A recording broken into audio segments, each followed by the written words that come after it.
নমস্কার, story officially চ্যানেলে আপনাদের প্রত্যেককে স্বাগত। আমি আজকে শ্রীমদ্ভাগবতেরই একটা কাহিনী বলছি।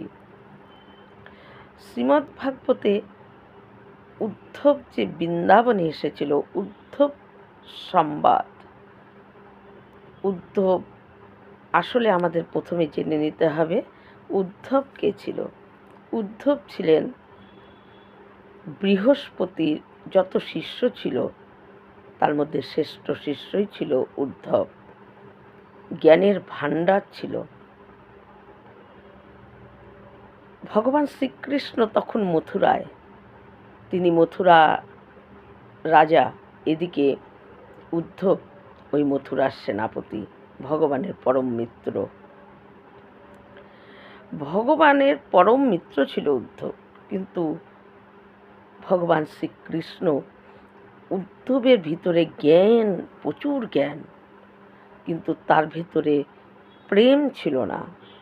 তাই প্রেম ছাড়া জ্ঞান শূন্য। তাই উদ্ধবের ভিতরে যাতে প্রেমের সঞ্চয় হয়, তাহলেই তার জ্ঞান পরিপূর্ণ হবে, সেই জ্ঞান তার কাজে আসবে। তাই উদ্ধবের ভিতরে যাতে প্রেম আসে, তার জন্যই উদ্ধবকে বৃন্দাবনে ভগবান পাঠিয়েছিলেন। কিন্তু উদ্ধবকে বৃন্দাবনে পাঠানোর জন্য ভগবান যে লীলা করেছিল, একদিন উদ্ধব দেখছে ভগবান চোখে জল। ভগবান শ্রীকৃষ্ণের চোখে জল দেখে উদ্ধব অবাক হয়ে যায়, কারণ উদ্ধব জ্ঞানী, উদ্ধব জানতো। তাই জিজ্ঞাসা করে উদ্ধব দ্বারকাধীশকে যে তোমার চোখে জল? তখন দ্বারকাধীশ শ্রীকৃষ্ণ কাঁদতে কাঁদতে বলে, উদ্ধব, আমার খুব বৃন্দাবনের কথা মনে পড়ছে। বৃন্দাবনে আমার সখারা এবং রাধারানী, মা যশোদা, নন্দ, আমার পিতা নন্দ এবং ওই গোপীদের কথা আমার খুব মনে পড়ছে। উদ্ধব, আমি ওদেরকে ছাড়া আমি থাকতে পারছি না। উদ্ধব তখন বলে যে তোমার মুখে এই কথা আমি তো ভাবতেও পারছি না। তোমাকে দর্শন মাত্র যার মোহ মায়া থেকে মুক্তি পেয়ে যায়, যে তা সে আজকে বৃন্দাবনের গোপ গোপী এবং মাতা পিতা নন্দ যশোদা, এদের জন্য তার চোখে জল, এটা কি করে সম্ভব? তখন ভগবান শ্রীকৃষ্ণ বলে, না উদ্ধব, আমার বোঝের কথা আমার খুব মনে পড়ছে। তাই উদ্ধব, তুমি আমার একটা কাজ করে দেবে? উদ্ধব বলে, কি কাজ করতে হবে? বলে, তুমি বৃন্দাবনে যাও। উদ্ধব, গিয়ে মা যশোদা, নন্দ রাজা এবং গোপ গোপী, শ্রী রাধার সবার খবর তুমি নিয়ে আসো, তারা কেমন আছে, আর আমার খবর তাদেরকে দিয়ে দিও। তো উদ্ধব বলে যে এটা আর কি এমন কাজ? উদ্ধব বলে, ঠিক আছে, আমি যাচ্ছি। উদ্ধব মনে মনে ভাবে যে আমি গিয়ে বৃন্দাবনের যত গোপ গোপী, রাধা এবং যশোদা, নন্দরাজা, আমি প্রত্যেককে জ্ঞান দ্বারায় বুঝিয়ে আসব যে তোমরা কার জন্য কাঁদছ, তোমরা যার জন্য মন খারাপ করে আছো, যার জন্য কান্নাকাটি করছো, সে তো পরম ব্রহ্ম। তাই ব্রহ্মকে কি এরকম করে কান্নাকাটি করলে পাওয়া যায়? আমি তাদেরকে জ্ঞান দ্বারায় বুঝিয়ে আসব, বা ব্রহ্মকে পেতে গেলে কি করতে হয় আমি সেই বুঝিয়ে আসব বলে ভগবান কি করে, উদ্ধবকে একদম নিজের সমস্ত পোশাক দিয়ে, সমস্ত কিছু নিজের মতো করে উদ্ধবকে সাজিয়ে দেয়। বলে উদ্ধব যখন যায় তখন কি করে, নিজের ময়ূর পালক উদ্ধবের যে মাথায় চূড়া তার মধ্যে গুজে দেয়। উদ্ধব বলে এই ময়ূর পালকের কি দরকার? বলে উদ্ধব, যদি তোমার মাথায় ময়ূর পুচ্ছ না দেখে ব্রজবাসীরা, ব্রজবাসীরা তোমার সঙ্গে কথাও বলবে না, আর তুমি ব্রজে গিয়ে কারোর সঙ্গে কথাও বলতে পারবে না, তোমাকে কেউ স্বাগতও করবে না। বলে উদ্ধব সোনার রথে চড়ে উদ্ধব তার জ্ঞান ভাণ্ডার নিয়ে বৃন্দাবনের দিকে উদ্ধব যায়। এদিকে মথুরায় আসা ভগবানের নাই করেও 4 থেকে 5 বছর হয়ে গেছে, কিন্তু ওই মনসুকা, তনসুকা, সিদামা, এরা প্রত্যেকে, সুদাম, সিদাম, এরা প্রত্যেকে প্রতিদিন সকাল হলেই তাদের একটাই কাজ, ওই মথুরার মানে বৃন্দাবন শেষ মথুরা শুরু, ঠিক সেই পথে তারা বসে সারাটা দিন অপেক্ষা করে যে পরশু বলে গেছে, পরশু আসবো বলে কানাই গেছে, ঠিক আসবে, সেই অপেক্ষা করতে থাকে। এবং যখন বিকেল ঘনিয়ে সন্ধ্যা হয়ে যায়, সন্ধ্যার পরেও যখন দেখে যে কানাই আসে না, তখন তারা কাঁদতে কাঁদতে প্রতিদিন বাড়ি ফেরে। যশোদার বাড়ির সামনে গিয়ে বলে যে যশোদা, হে যশোদা মা, তোমার কানাই আজও আসেনি, তুমি অপেক্ষা করো, পরশু আসবে বলে গেছে না, তুমি প্রতিদিন ভাবো যে পরশু দিন সে আসবে, তুমি কালকেও ভেবো সে পরশু আসবে। এই বলে কাঁদতে কাঁদতে যশোদাকে বলে। আর এদিকে যশোদা মা কাঁদতে কাঁদতে তার চোখ দৃষ্টি নষ্ট হয়ে যায়। যবের থেকে কৃষ্ণ এই বৃন্দাবন থেকে মথুরায় গেছে, তবের থেকে নন্দরাজা পায়ে পাদুকা পরে না, খালি পায়ে, সারা পায়ের তলায় তার কাটা পাথরের খোঁচা দিয়ে পা তলা দুটো তার ক্ষতবিক্ষত হয়ে গেছে, তবুও সে পাদুকা পরে না। তার মনের একটাই ইচ্ছা, যেদিন কানাই আসবে সেদিন আমি পাদুকা পরব। সেই আশায় সে খালি পায়ে ঘুরে বেড়ায়। এইভাবে তাদের দিন যায়, কিন্তু পরের দিন দেখে যে সোনার একটা রথ মথুরার থেকে বৃন্দাবনের দিকে আসছে। ওই সিদাম, সুদাম, মধুমঙ্গল, মনসুকা, তনসুকা এরা দৌড়ে সেই রথের কাছে যায়। রথ বৃন্দাবন অবধি যে আসবে তার আগেই তারা দৌড়ে সেখানে গিয়ে ভাবে, সবাই উল্লাস করতে থাকে, বলছিল না যে পরশু আসবে, দেখ ঠিক আসছে, ওই যে আমাদের কানাই আসছে এই রথে চড়ে, এই রথ তো মথুরার রথ, এই রকম স্বর্ণরথ তো অন্য কোনোখানে হতেই পারে না, আসলে আমাদের কানাই তো এখন রাজা, তাই তার রথ তো সেই রকম। তারা ছুটে যায়, কিন্তু সেখানে গিয়ে তারা উল্লাস করতে থাকে, কানাই আসছে করে, কিন্তু রথের পর্দা সরিয়ে যখন উদ্ধব বেরোয়, উদ্ধব তখন ওদেরকে দেখে বলে জয় শ্রীকৃষ্ণ। উদ্ধবকে দেখে তাদের মন আবার খারাপ হয়ে যায়, যে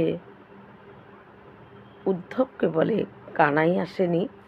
উদ্ধব তখন বলে যে তোমাদের কানাইয়ের মিত্র আমি, আমাকে পাঠিয়েছে যে যশোদা মা, নন্দরাজা এবং গোপ গোপী তোমাদের সবার খোঁজ নিয়ে আসার জন্য আমাকে পাঠিয়েছে, কানাই আসেনি। তাদের কানাইয়ের যত সখা ছিল, মনসুকা, তনসুকা, মধুমঙ্গল, সবার মন খারাপ হয়ে যায়। তাদেরকে উদ্ধব বলে যে তোমরা আমাকে যশোদার মার বাড়িটা কোথায় এবং কোন পথ দিয়ে যেতে হয় সে পথ আমাকে চিনিয়ে দাও। তখন মধুমঙ্গল বলে যে এই যে দেখছো একটা নালার মতন যে জলের ধারা আসছে, এই জলের ধারার পাশ দিয়ে তুমি চলে যাও। এই জলের ধারা যেখান থেকে আসছে সেটাই হলো নন্দরাজার বাড়ি। বলে যে কেন নন্দরাজার বাড়ির থেকে জলের ধারা আসছে কেন? বলে তুমি যাও, তাহলেই বুঝতে পারবে। মধুমঙ্গল কৃষ্ণের সখারা উদ্ধবকে নিয়ে মা যশোদার ওখানে যায়। যশোদা উদ্ধবকে দেখেই লালা লালা করে দৌড়ে আসে। আরে লালা, আরে কানাই, আরে কানুয়া, তুই এসেছিস, তুই এসেছিস। যশোদা মার চোখে সামান্য একটু দৃষ্টি আছে। হাত দিয়ে উদ্ধবের সারা গা যখন ধরে এবং সারা গা যখন স্পর্শ করে, তখন যশোদা মা বুঝে যায় যেটা আমার কানুয়া না, এটা আমার কানাই না। বলে কে তুমি? তখন বলে আমি তোমার কানাইয়ের পরম মিত্র, আমার নাম হলো উদ্ধব। তোমরা কেমন আছো সেই খোঁজ নেওয়ার জন্য তোমার কানাই আমাকে এখানে পাঠিয়েছে। যশোদা মা তাকে দেখা পর এবং নন্দরাজার সঙ্গে ওই উদ্ধব কথা বলে এবং নন্দরাজা বলে যে যবের থেকে এই কানাই এই বোঝধাম ছেড়ে চলে গেছে মথুরায়, তবের থেকে এই যশোদা পাগলের মতন হয়ে গেছে। যশোদার কোনো কিছু তার কখনো ভাবে যে কানাইকে ঘুম পাড়াচ্ছে, কখনো তার জন্য মাখন তৈরি করছে, কখনো বুঝতে পারছে যে কানাই নাই। যখন সে অনুভব করে যে কানাই নাই, তখন সে চুপ করে এক জায়গায় স্তব্ধ হয়ে বসে পড়ে।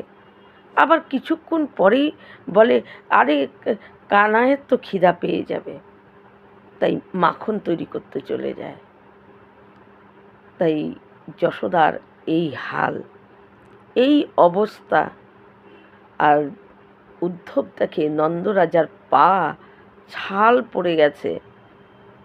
বলে আমি পাদুকা পরি না, যবে কানাই আসবে তবেই আমি পাদুকা পরব।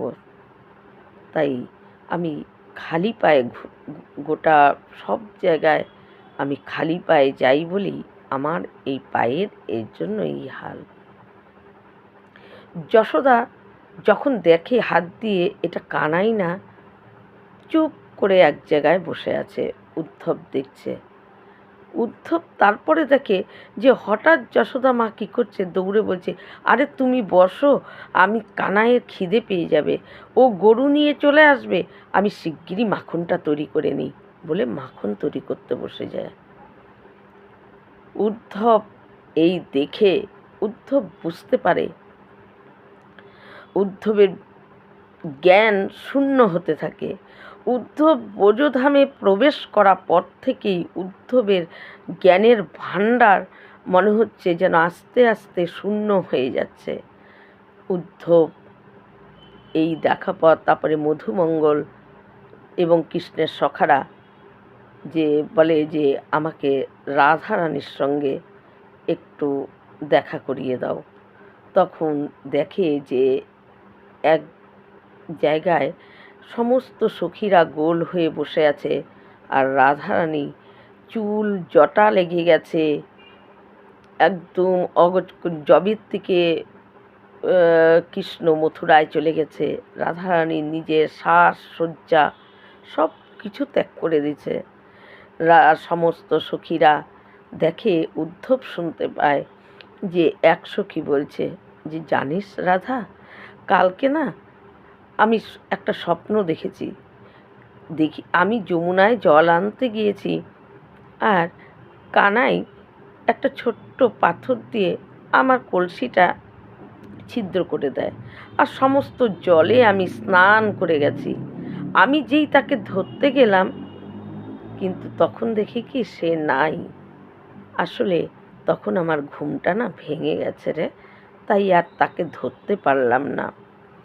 আর এক সখী বলে যে আমি না এই স্বপ্ন দেখেছি যে আমার ঘরে আজকে মাখন চুরি করতে এসেছিল, আমি তাকে ধরেই ফেলেছি। আর আমি যখন তাকে ধরতে যাই সে ছুটে পালায়, আমি তার পেছনে পেছনে তাকে ধরার জন্য ছুটছিলাম, কিন্তু ধরতে পারিনি। এই রকম করে এক একজন সখী, এক একজন গোপী রাধারানীকে তাদের স্বপ্নের কথা বলছে। তারপর এক গোপী রাধারানীকে বলে, আরে রাধা, তুই বল না, আমরা তো সবাই কোনো না কোনো স্বপ্ন দেখেছি, তুই বল না তুই কি স্বপ্ন দেখেছিস। এদিকে উদ্ধব দাঁড়ায় দাঁড়ায় এগুলো সব শুনছে।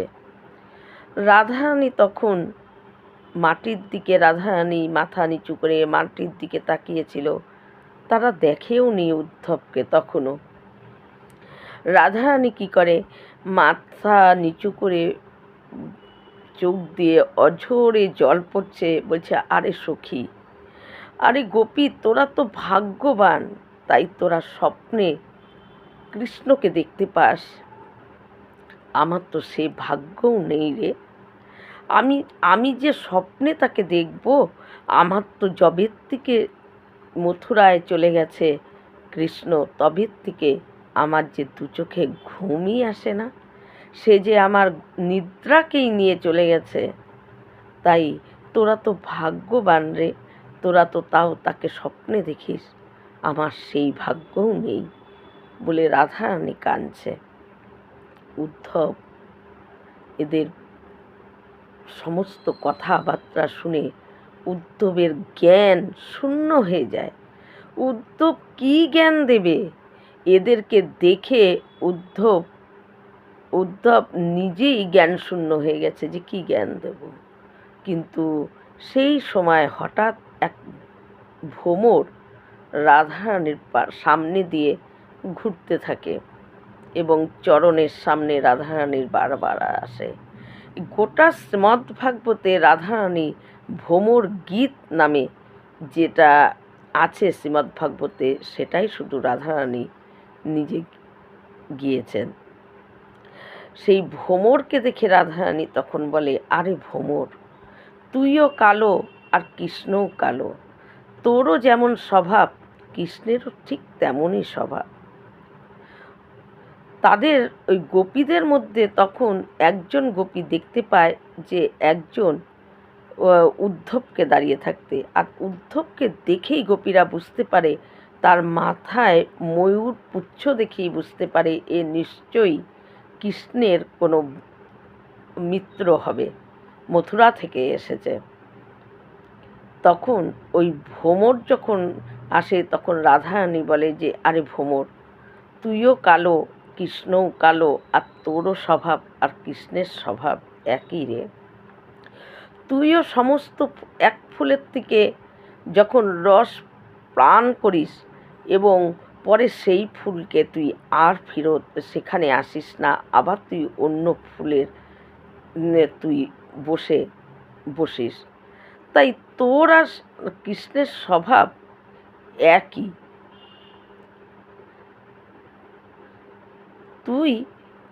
তুই যেমন আর কৃষ্ণের স্বভাবও ঠিক তেমন, তোরা দুজনেই খুব নিষ্ঠুর রে। ওই ভ্রমর গীতের মধ্যে রাধারানী বলে যে বালির কি অপরাধ ছিল যে চুপ করে বালিকে, যখন ত্রেতা যুগে ভগবান রাম বালিকে মেরেছিল, ওই ভ্রমর গীতের মধ্যে রাধারানী বলে যে সত্যিই তোরা নিষ্ঠুর। যদি ওই বালির কি অপরাধ ছিল যে বালিকে চুপ করে মেরে ফেলেছিল? শূর্পণখা কি এমন দোষ করেছিল? সে তো ওই রাজপুত্র দেখে শুধু নয় বিয়ে করতেই চেয়েছিল, তার জন্য তার সৌন্দর্য নষ্ট করে নাক কান কেটে দিবে? সত্যি তোরা নিষ্ঠুর। তাই ভ্রমর গীতের মধ্যে রাধারানী কৃষ্ণের সম্বন্ধে এই সমস্ত কথাগুলো তিনি বলেন। বলে ভ্রমর যখন উড়ে চলে যায়, উদ্ধব ভাবে যে আমি এদেরকে কিছু বলার চেষ্টা করি যাতে এরা শান্ত হয়। এরা তাহলে বুঝতে পারবে যে এইভাবে কান্নাকাটি করে ঘুম না ঘুমিয়ে ভগবান ব্রহ্মকে পাওয়া যায় না। ব্রহ্মকে পেতে গেলে নিরাকার ব্রহ্মের ধ্যান করতে হয়। আর সেই ধ্যান কেমন করে করতে হয়?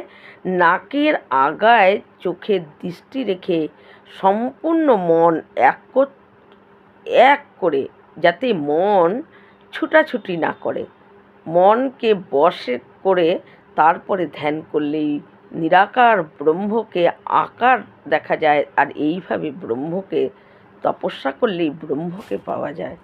তাই ভগবান কৃষ্ণ তো ব্রহ্ম, তার জন্য এরা কান্নাকাটি করছে। তাই তাদেরকে তার জ্ঞানের দ্বারাই বোঝাতে যায় যে দেখো, তোমরা এগুলো কান্নাকাটি না করে, উদ্ধব বলে, তোমরা এক কাজ করো, তোমাদের মনকে স্থির করো, তোমাদের মনকে বশ করো এবং তোমরা ধ্যান করো। ব্রহ্মকে কি কান্নাকাটি করে এইভাবে পাওয়া যায়? তখন গোপীরা বলে, আরে উদ্ধব, আমাদের তো দুটো মন নেই, আমাদের একটাই মন, সেই মন তো কৃষ্ণ নিয়ে চলে গেছে। উদ্ধব, আমরা কোন মনকে বশ করব রে? কোন মনকে আমরা স্থির করব? আর আমরা কোনো ধ্যান ট্যান করে ব্রহ্ম টম্ম চিনি না, আমরা ব্রহ্মকে পেতেও চাই না। কে ব্রহ্ম? আমাদের কোনো ব্রহ্মের দরকার নেই, আমাদের কোনো কিচ্ছুর দরকার নেই। আমরা আমাদের কানাইকে আমাদের সব। যদি তার জন্য আমাদের যদি নরকেও আমাদের স্থান হয়, আমরা সেখানেই খুশি।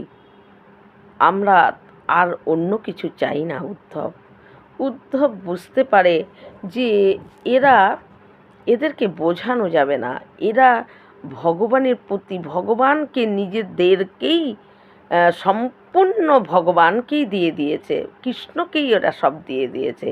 এদের পাপের ভয় নেই, এদের কোনো কিছুর ভয় নেই। এরা সর্বস্ব ভগবান কৃষ্ণকে দিয়ে এরা তাদের মন, বুদ্ধি, তাদের আত্মা, তাদের শরীর সব কিছু ভগবানকে, কৃষ্ণকে দিয়ে দিয়েছে। তাই এদের ভেতরে প্রেম দেখে উদ্ধব ভগবানকে, কৃষ্ণকে বলে এসেছিল যে আমি সকালে যাব, বিকালে আসব, মানে সারাদিন জ্ঞান দিয়ে চলে আসব। কিন্তু উদ্ধব যখন এই গোপী আর রাধা রানীকে দেখে, তখন উদ্ধব বৃন্দাবনে 6 মাস কাটিয়ে দেয়। 6 মাসে উদ্ধব একদম গোপীদের মতনই হয়ে গেছে। তার ভিতরে এমন প্রেম সঞ্চয় হয় এবং তখন তার আর ওই জ্ঞান কোনো কিছুই কাজ করছে না। তার তখন মনে হচ্ছে যে ব্রহ্ম সব কিছু, জ্ঞান তার কোথায় চলে গেছে? রসাতলে। গোপী আর রাধারানী যশোদা বৃন্দাবনবাসীকে দেখে তখন উদ্ধবের কৃষ্ণের উপরই রাগ হয়ে যাচ্ছিল যে যারা তোমার জন্য এই রকম, তাদেরকে ছেড়ে, এদেরকে ছেড়ে কি করে কৃষ্ণ ওই মথুরায় গিয়ে আছে? উদ্ধব এইভাবে 6 মাস বৃন্দাবন কাটিয়ে উদ্ধবের ভেতরে প্রেম সঞ্চয় হয়। উদ্ধব আসার সময় রথে এসেছিল, যাওয়ার সময় উদ্ধব বৃন্দাবন ছেড়ে আর যেতেই চায়নি।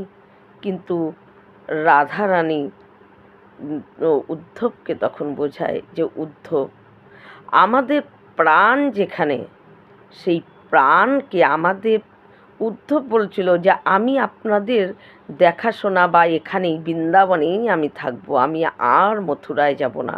উদ্ধবের ওই গোপী ভাব, তার প্রেম ভেতরে চলে আসে।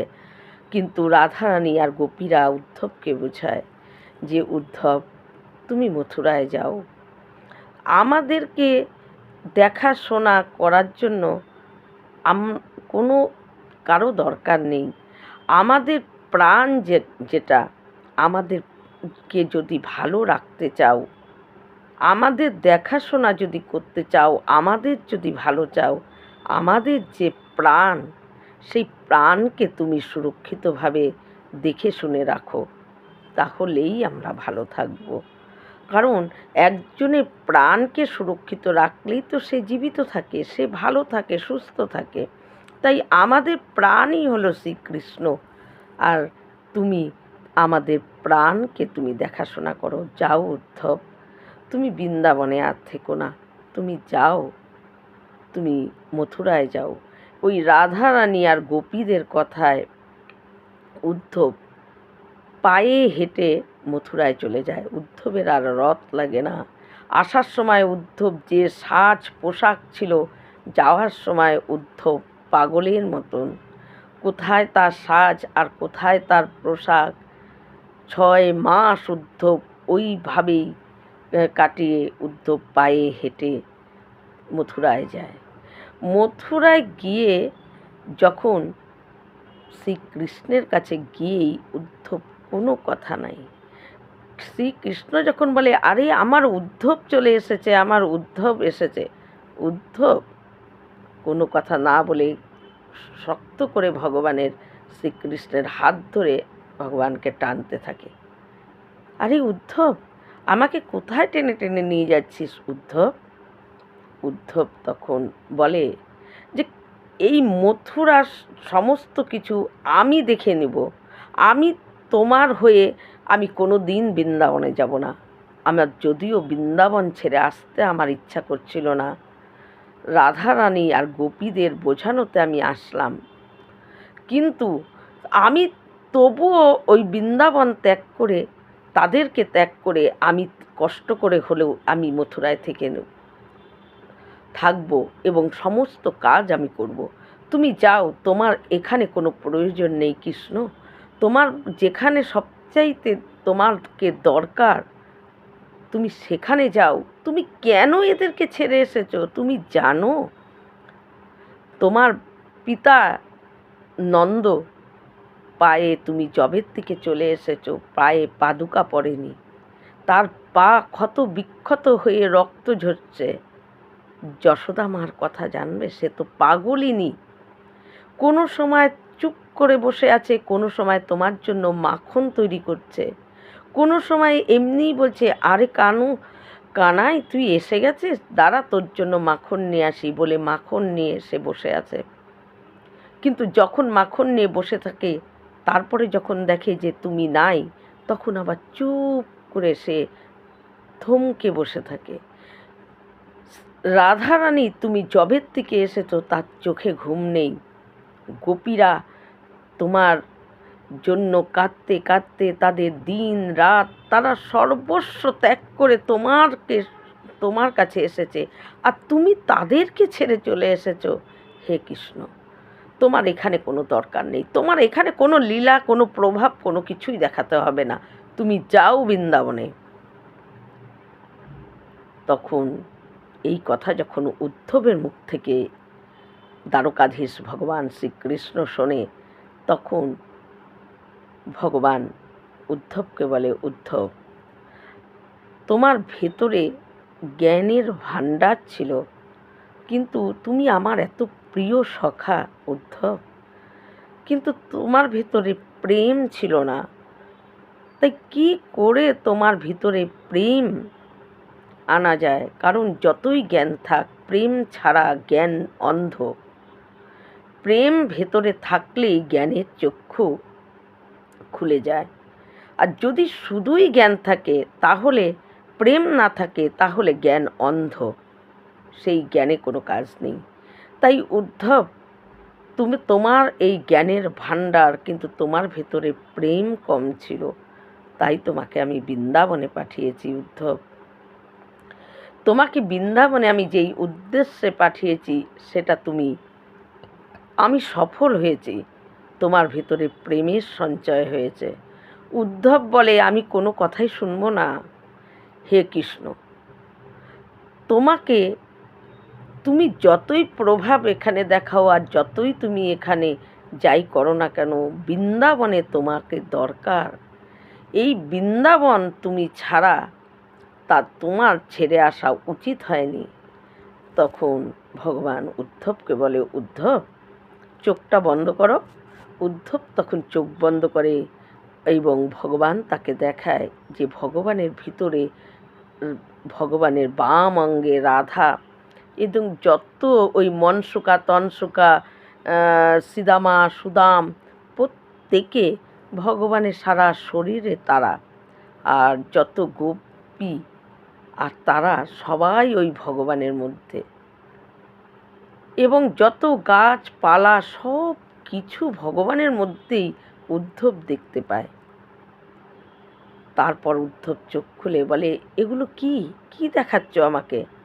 তখন ভগবান শ্রীকৃষ্ণ বলে, উদ্ধব আমি বৃন্দাবন আমি কোনো দিনই ছাড়িনি। আসলে প্রত্যক্ষ আমাকে হয়তো কেউ দেখতে পাচ্ছে না, কিন্তু ওই গোটা বৃন্দাবনটাই তো আমি। বৃন্দাবন যে একটা জায়গা তা কিন্তু না উদ্ধব, বৃন্দাবন আমি, গোটা বৃন্দাবনই হলাম আমি, ওই বৃন্দাবনটাই হলো আমি। তাই বৃন্দাবন আমি কি করে ছাড়বো উদ্ধব? আমি তো বৃন্দাবনেই আছি। প্রতিটা মানুষের ভিতরেই একটা স্বভাব আর একটা প্রভাব, এই দুই গুণ থাকে। আমি আমার এই দুই গুণকে আমি দুটা ভাগে ভাগ করেছি, যেটা প্রতিটা মানুষের মধ্যে দুটো গুণ থাকে, কিন্তু তারা দুটো অংশে ভাগ করে নিতে পারে না। তারা একই শরীরে দুটো গুণ প্রত্যেকের থাকে, একটা হলো স্বভাব আর একটা হলো প্রভাব। তাই আমার যে স্বভাব সেই রূপটা আমার বৃন্দাবনেই আছে, আর প্রভাব, এই প্রভাব দেখানোর জন্য আমার এই মথুরা। কারণ মথুরায় আসা পর থেকে ভগবান শ্রীকৃষ্ণ তার প্রভাব দেখিয়েছে। মানে চোখের পলকে কুরুক্ষেত্রের যুদ্ধে পঞ্চপাণ্ডবকে জয়ী করে দিল, সমুদ্রের মধ্যে অত বড় সুন্দর একটা প্রাসাদ তিনি তৈরি করে ফেললেন, 16,108টা তিনি বিয়ে করে ফেললেন। তার প্রভাব, সুদর্শন শঙ্খ চক্র গদা পদ্ম চক্র হাতে নিয়ে তিনি ঘুরতেন, তখন তার হাতে বাঁশি ছিল না। তাই ভগবান বলে, এখানে আমার প্রভাব দেখানোর জন্য আমি লীলা করছি। আর উদ্ধব, আমার যে স্বভাব, সেই যে রূপ, হাতে বাঁশি নিয়ে প্রেমময় যে আমার স্বভাব, সেই স্বভাব রূপে আমি বৃন্দাবনেই আছি। উদ্ধব আমি বৃন্দাবন ছাড়া অন্য কোনোখানে নেই। উদ্ধব আমি বৃন্দাবনে এক রূপেই আছি। উদ্ধব তখন শান্ত হয় এবং উদ্ধব তখন বুঝতে পারে। তাই উদ্ধবকে প্রেমী বানানোর জন্যই ভগবান উদ্ধবকে বৃন্দাবনে পাঠিয়েছিলেন, যাতে উদ্ধব জ্ঞানের, বৃহস্পতির শ্রেষ্ঠ শিষ্য ছিল উদ্ধব, তার জ্ঞানের ভাণ্ডার ছিল, কিন্তু উদ্ধবের প্রেম ছিল না। কিন্তু প্রেম যদি কারো ভেতরে না থাকে তাহলে জ্ঞান অন্ধ, জ্ঞান কোনো কাজ হয় না। প্রেম অর্থাৎ কি? প্রেম মানে কি? দয়া। প্রেম মানে ক্ষমা করা। সমস্ত কিছু গুণ হলো প্রেমের মধ্যে, এই গুণগুলো আছে। কিন্তু জ্ঞানের মধ্যে ক্ষমা, দয়া এই গুণগুলো নেই।